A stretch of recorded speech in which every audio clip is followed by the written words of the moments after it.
All right. Thank you all for coming today. Sorry about the little delay. We've got a multimedia presentation here today.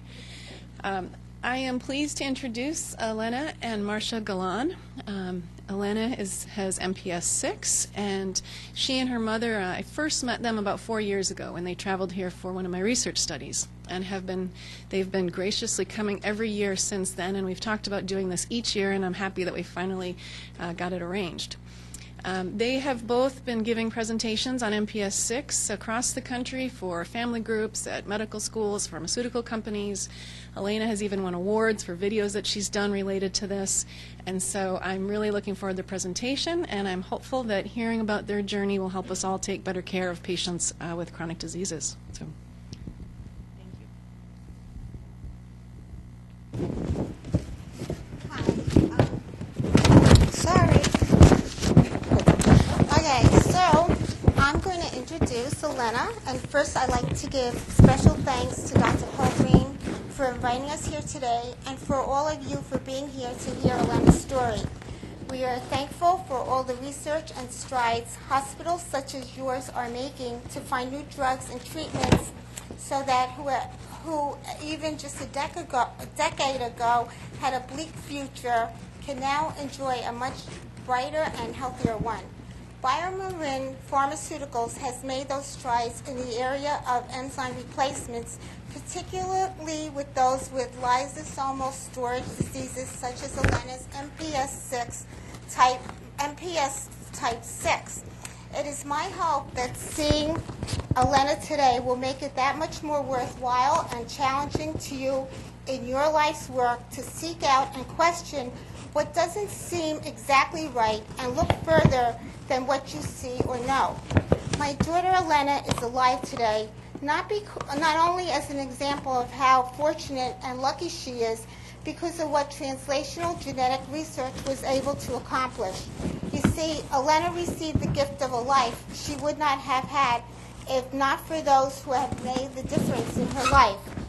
Alena's story, which she will tell, and photos of her, which she will share with you, and the award-winning video done through Einstein, the College of Medicine, which you will see, captures Alena's true spirit and essence. She is the strongest and most determined young lady you will ever meet. At 16, she is a true survivor in every sense of the word. With that, you are in for a treat as I introduce my daughter, who is bigger than life itself, and a heart and soul to match, Alena Galan. Thank you. Thank you for the introduction, Dr. Polgreen and my mom. Thank you for all having me here today to tell my story and hopefully make a difference in the lives of children. Children like me, more than anyone else, understand how important your work and dedication is so we can have a better life. I want to thank all of you who are here today because someday you will meet patients with rare diseases. At least I'm sure if you ever meet an MPS patient, you will recognize them after this. On February 24th, we celebrated the official National Rare Disease Day. It is so critical to acknowledge and remember those who are living with rare diseases and not to forget those who have died without the chance to have any medical interventions which would give them some quality of life who were and are not as fortunate as I am. My mother says I'm a rare gem. My story is one of luck, love, hope, and gratefulness. I began my life in a cold and barren place in Krasnoyarsk, Siberia, Russia 16 years ago. At age 1.5, I became ward of the orphanage there. They said I was a healthy child. I first laid eyes on my mother, Marcia Galan, when I was 3 years old. It was love at first sight. I always knew in my heart that she would come and get me. I came to my new home in America in November 2001. It was the best day of my life. If I only knew then and how much it would mean to be here now. We understand now that if I were to have stayed in that orphanage, I would not be standing before you today. So I have a reason. I I believe I have a guardian angel. Life is my celebration. Life is a special occasion. I will share with you my journey of love and my life. On my first day home in Priory Manor, New York, my mother made an appointment with the pediatrician, Dr. Aronson, who specialized in Russian adoptees. In addition to having a stuffy nose, weakness in my legs, not being able to sit up straight, and or lift my arms straight in the air, having some bacterial infections that medicine would clear up, a heart murmur was detected. I was very petite as well, but I am told was quite adorable. We were given a referral to a pediatric heart specialist, Dr. Fish.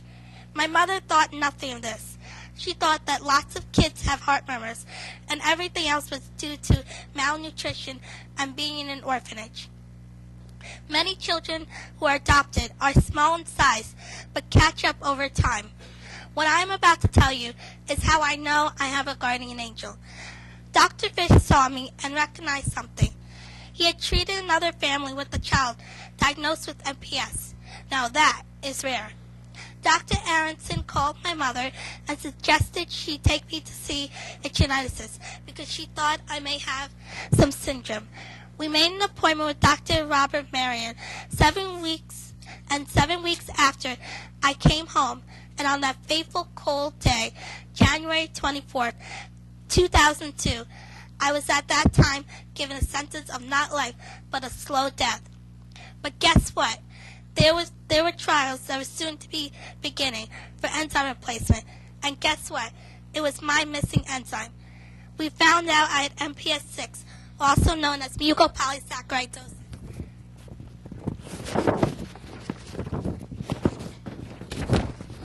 Or as we say, supercalifragilisticexpialidocious, also known as maritolami. And help was on the way, and there was hope. Dr. Marion, my mother, always says, not only saved my life, but hers. So between 2002 and 2003, I had several operations that saved me from any further damage. I had a shunt, a hernia operation, and then a repair of it, tubes in my ears, and my tonsils, and adenoids removed. I got glasses to correct an astigmatism, but luckily no cloudy corneas. I had OT and PT in school while mastering the English language. Finally, in 2005, after I missed being in the enzyme replacement trials twice, once because I was not impaired enough, and once because I was not old enough. My day of celebration came in August 2005. I was the first in the Northeast to receive my special gift, Nagelsheim at Montefiore Hospital. The first year I miraculously grew 5 inches. It is 9 years since I began enzyme replacement therapy, and about 1,752 pokes later, and I am here. Infusions are one time weekly for approximately 4.5 hours. I'm strong. I can lift my arms up above my head and stand up straight. I do not have stuffy nose or colds very often, except for today. And I can breathe perfectly. I am firm on my feet. I have no infections. I hear perfectly, too perfectly, my mother says. See well, and no more heart murmurs. I even rock climb. I am here to celebrate life, my life, because 5 little vials called Nagelsheim. I am here today to speak for all of those who have been blessed by BioMarin with Nagelsheim and hope with ongoing research for others.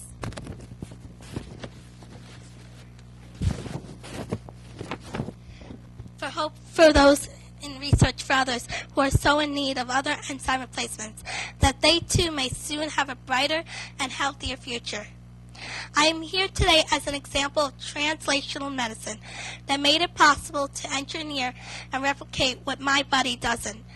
I am all the reason for research. I'm a biogenetical success. In addition, with the support of the biogenetical success, in addition, with the support of the MPS Society, great strides have been made to help those who are surviving MPS. MPS Society has continued to fight to have our disease recognized and for more research to be done to find cures for all of us. With that said, it is my honor and my pleasure for me, Alena Galan, to stand before you today as proof, a success story, and to ask you to please continue to help us.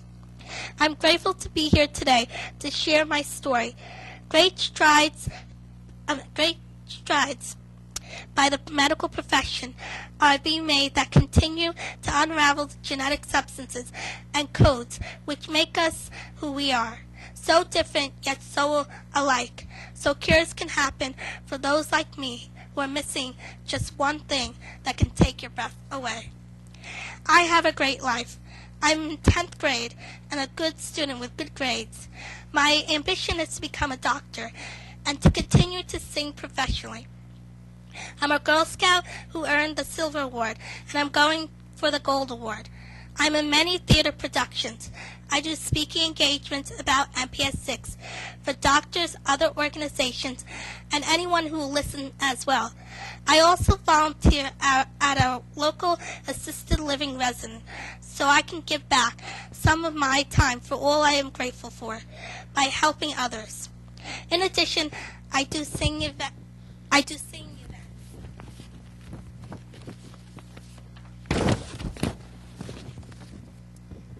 Life is a special occasion.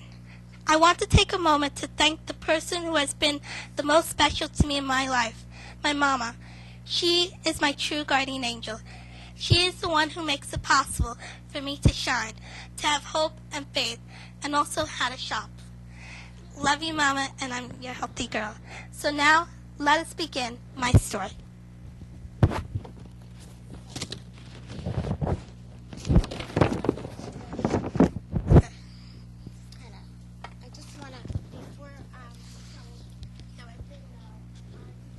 Here, you want me to go back? Okay, I did. Just go next. I went back.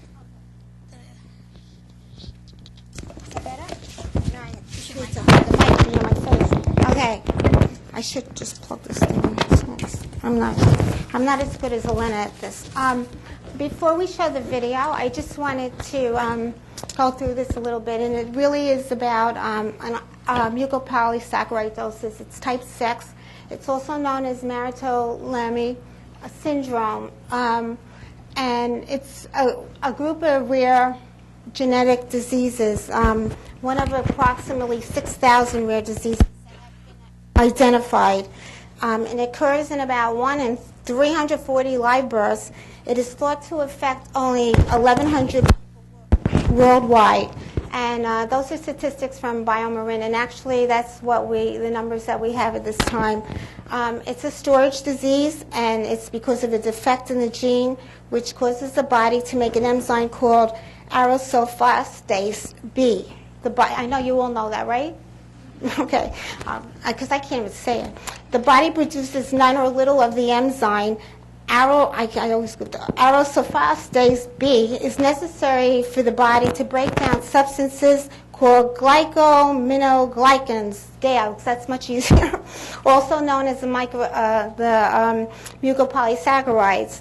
And when the enzyme is missing, the GAGs build up in the bloodstream and get stored in the cells.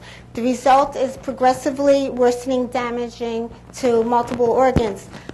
With the MPS, especially, type 6 in particular, we're talking about it, there's no two cases that are exactly alike, or nor the characteristics of them medically over time. So what I'm going to just show you quickly. No, I'm not, because I did it again. So just turn that up here. Come here. See, Alena is a tech also. I can tell you this. Thank you. She's so good. Okay, so as we said, Alena had a shunt. She has a programmable shunt. You can see also the spine, the claw-like hands, which she still exhibits, and she had when she was little. The teeth, usually she had tongue thrust as well, which was another indication when she came home that there was some breathing problem, and I was worried. I thought it was just because she was in an orphanage. So you might see these signs and symptoms of any child that's brought to you, but I will tell you that when they're born, they look perfectly healthy and normal. So you might not see the progression or the beginning of it until about 1.5 years old, maybe. It depends on how much. Also, some of them produce their own, some of the enzyme, which Alena obviously does. And unfortunately, you can see the severe progression. This is somebody that really makes no enzyme at all. And then, of course, over there is Alena. I had to put her in there somewhere. But this is what you might see. You would recognize, of course. But she looked pretty healthy at birth as well. So you get a wide spectrum. And then there's Alena. And so this is when she came home. You can see also, her eyes, but I just attributed it to her being in an orphanage, actually. And the symptoms that she exhibited, just looked pretty much like somebody that was just she wasn't there long, but I just figured it was in Russia. And my job actually is to identify and diagnose kids. So I just, I picked her out of everybody. We were all right except for the enzyme thing, but it's okay. She made up for it.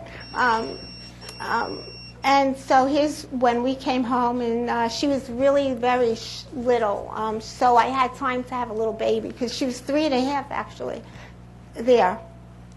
And so, and this is, she told you about all the first days. It was really a shock because I walked into, when I got referred to Montefiore, I saw Dr. Marion. You'll see him.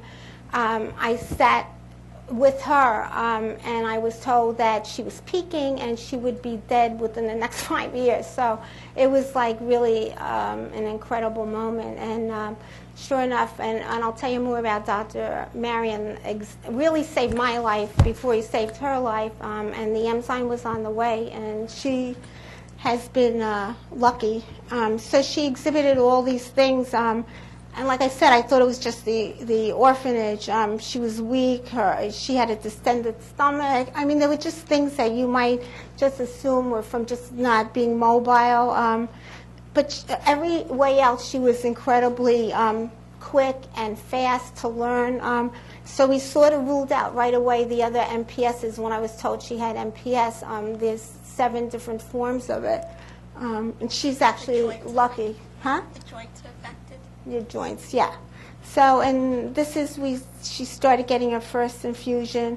And then at home, the protocol in the hospital was the first year at the hospital, and then she started at home.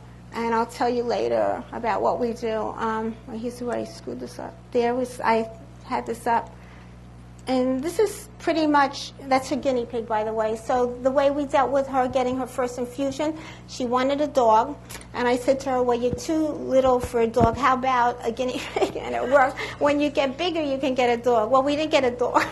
I lied. But anyway, we had a cute, the guinea pig's supposed to live to 5. It lived to 8. So I got it anyway. So, and this is Alena, the progression of her until today. She had braces, that's another story, but anyway, she survived that too. She's fine. And these are just, you can see the progression in the beginning, especially, she was wearing glasses. She doesn't have any issues, no corneal issues really. Oh, did I do that? No. And so, and here's the growth chart. You can see the normal growth chart and height. And you can see how, as she's gotten older, she's fallen much more below where she should be. We can do this later. All right, and I'm going to do that later. Uh-oh. Okay, did it again. All right, so now we're just going to show you something I think you'll like. It was done at Einstein Medical School, and it actually won awards. And Alena, of course, is in it. Not me. Oh, I actually am, but she's in it. And so I think you'll learn about Alena. Thank you. I'll give out your... Come here. Oh, who's not going? Let me turn this off. This is the story of a little girl whose life was saved by research. I'm 11 years old in 5th grade. I'm adopted from Russia. I love to dance. I love to sing. I do hip-hop ballet on Saturdays. When I saw her, it was like seeing myself. We just like clicked. My mom was like, wow, she looks like me. There was an immediate, incredible connection that I don't even know how to describe. It's like giving birth. Well, when I first met her, I thought it was my mom, my real mom, coming back to get me. Home in the U.S., the Galans saw symptoms they knew were not normal. And soon, Marcia knew, as mothers do, that Alena's health issues were not related to the time she spent in an orphanage. She always had a cold. Sometimes breathing was difficult. She had problems lifting her arms, and she was not growing fast enough. Her doctors, also recognizing abnormalities, sent her to Dr. Marion. I saw Alena in the waiting room at the Children's Hospital, and I immediately knew that she had one of the forms of this group of conditions called the mucopolysaccharidosis. I knew that on the basis of her physical appearance, her face, her short stature, the thickening of her hands were the most striking feature. And as we were walking from the waiting room to the examining room, I was trying to think through in my head, how am I going to do this? How am I going to take this family and devastate them? What am I going to say to them? I felt like my world collapsed. I told Marcia that Alena had a form of this disease. I was sure of it. I just didn't know which type. I just didn't know what to do. Every day of Alena's life, she would be a little worse off than she had been the day before. And this would continue onward, slowly deteriorating until finally, at the age of around 20 or 25, she would undoubtedly die. So I did what I could do for her at this point in time. Alena had physical and occupational therapy. Her tonsils and adenoids were removed, and tubes were placed in her ears. And because children with this affliction also experience pressure on the brain, a shunt was inserted to relieve it.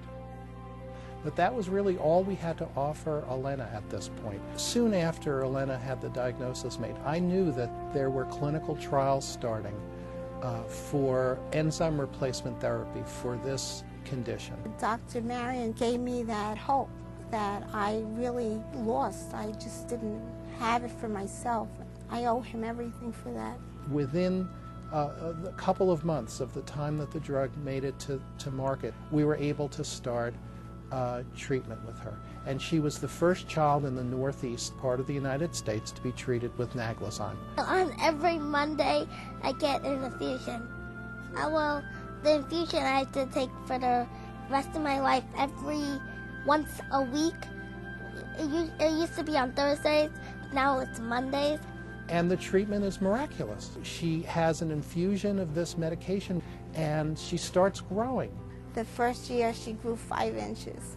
And her facial features change, and her joints start to move more, and she can breathe better. I know that the medicine is making me better because I can stretch now. I can run faster. I'm getting taller. I can dance better, dance. I can sing. I've always sang, but I can sing now. I can still sing. I can rock climb better. I can run faster. I can do a lot of things. To be able to take a kid who has no future, who has no prognosis, whose life is going to play out as worsening medical problems year after year, and be able to provide her with the therapy that's going to allow her to live a long, fruitful life. How could you possibly have a more satisfying job than that?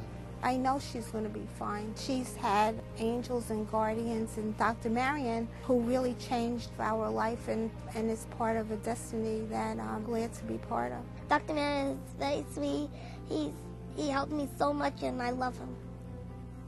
What we're hoping is that through the research that's being done at Einstein and at CSURS, that these answers will be found over the next few years, that translational research will benefit the children who we're seeing today the way that it benefited Alena 3 years ago.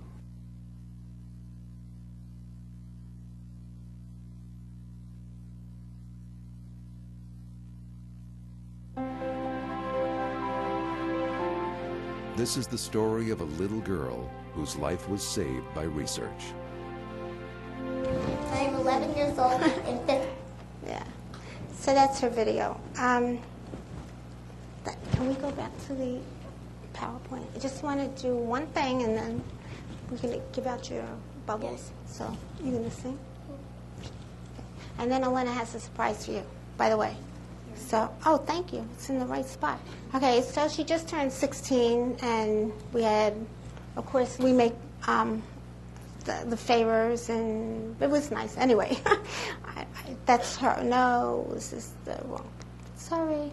Okay, here we go. So there's just one thing before, we're finished, besides her surprise. I just want to impart with you, and I feel it's like really something really important to share, especially if you're going to go into the field of medicine, pediatrics, whatever.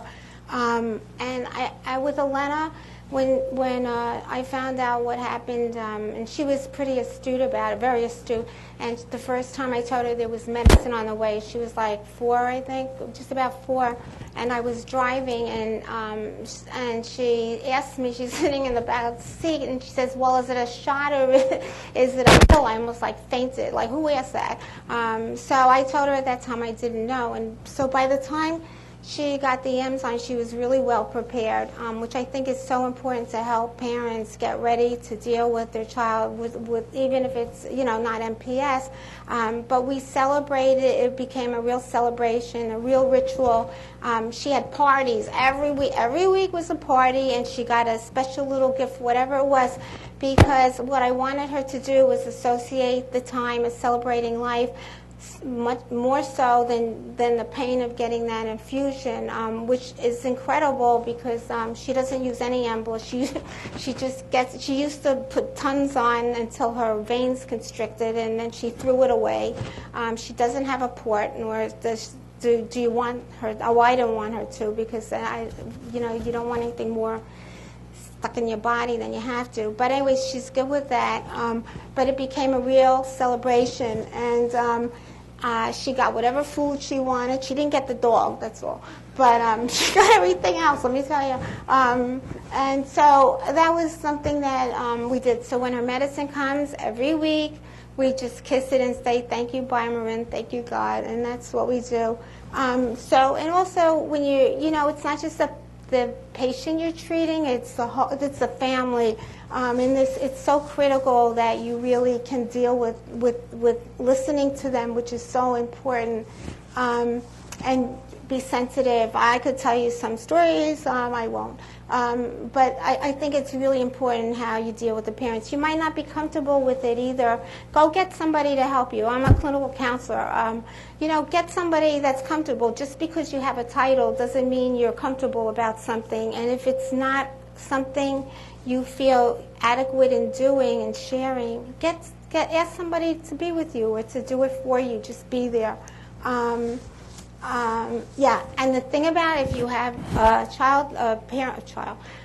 some folks that come to you and they're going to adopt a child, please tell them to see a geneticist. The minute they have that child, or before, when they get the photos, whatever it is, I did send her flicks out, even though, and I noticed there was something a little off, but I didn't know what it was, and either did the geneticist that I sent them to after $1,000. But anyway, I was right, he was wrong, but I got her. So you know what, in the end of the day, had he known, I would have never taken her. So everything for a reason, but really, it's so important. There are parents or couples are looking to have a child. I think it's so important to get tested and to make sure you can avoid or take some precaution so you don't have a child that has any kind of disease or life-threatening illness. And that's it. So, and in terms of MPS, National MPS Society, we left some brochures there. BioMarin is the company, the pharmaceutical company that has made the enzyme replacement for MPS. They just, in fact, have approved another one, which is another form of MPS, MPS IV actually, and they just are now beginning to market that one. And if you have anybody that needs any information, NORD is wonderful, the National Organization for Rare Diseases. And that's pretty much it. But I have Alena here who's going to. Do you have your music? You want the backup? She does have a cold, but before we do this, Doctor, we're going to just give these out. This is stupid. Okay, yeah, just pass them back on this side. And I know this sounds ridiculous, but I was a high school assistant principal, so it's just carried on. Could you pass this back? Just, you can, of course, take one. And there's bubbles in there. And if you'd like to make a wish to all of you, we'd like to, and to Alena, that would be great. So you can take your bubbles and eat your chocolate. And Thank you. So as you know, I have a cold, so I'm just going to sing a quick, small song. oh, I'm sorry, I am. Sorry. Thank you. Okay, so I guess this song, Spoonful of Sugar, so it's to the doctors. So here it goes. In every job that must be done, there's an element of fun. You find the fun and snap, the job's a game, and every task you undertake becomes a piece of cake. A lark, a spree, it's very clear to see that a spoonful of sugar helps the medicine go down. The medicine go down, the medicine go down. Just a spoonful of sugar helps the medicine go down in the most delightful ways. My point exactly, a robin feathering his nest has very little time to rest. While gathering its bits of twine and twig, and though is quite pursuit, he has a merry toot-a-toot. He knows a song will move the job along. For a spoonful of sugar helps the medicine go down, the medicine go down, the medicine go down. Just a spoonful of sugar helps the medicine go down in the most delightful ways. Thank you. Thank you.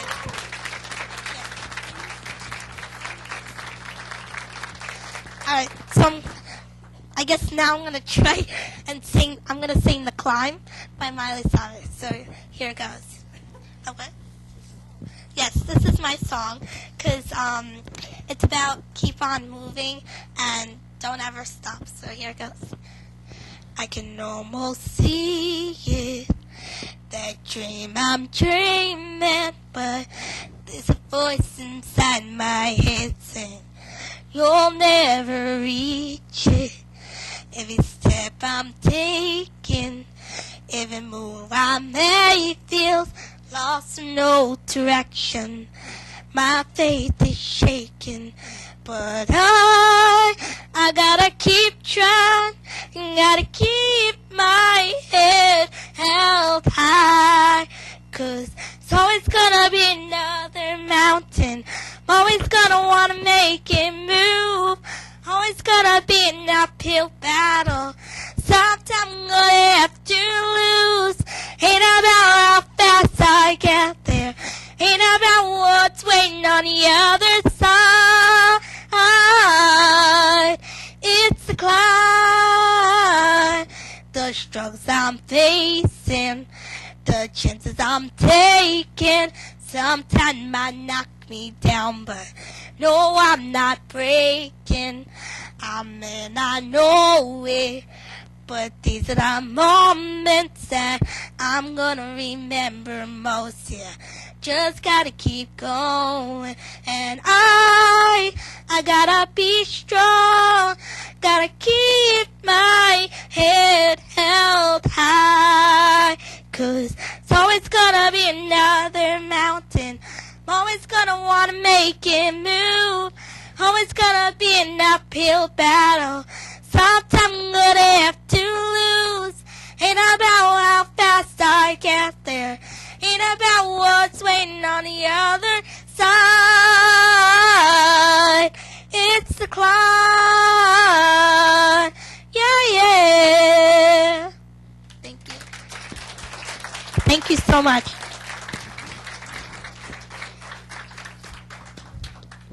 Thank you for everything.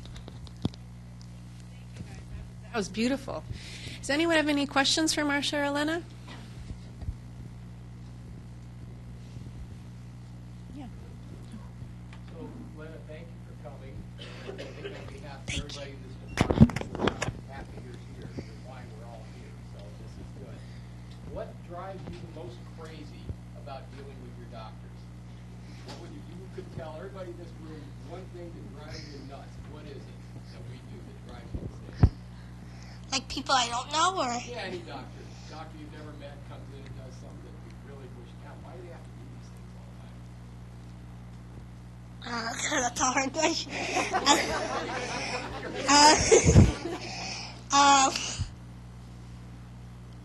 Actually, I think it just every time if I have to meet a new doctor or say a doctor retires, eventually they will. I feel that it's going to be kind of like I'm going to have to keep explaining and make sure that I hit every line, like so that they know what to do. Because in case if there's an emergency, like say if I go into emergency, they need to know that I have a narrow airway, or they don't do something. They need to know that I have a natural enzyme, because if they don't know, then they could do something that will like jeopardize my life. So that's what's going to be a pain when in the future. Any other questions?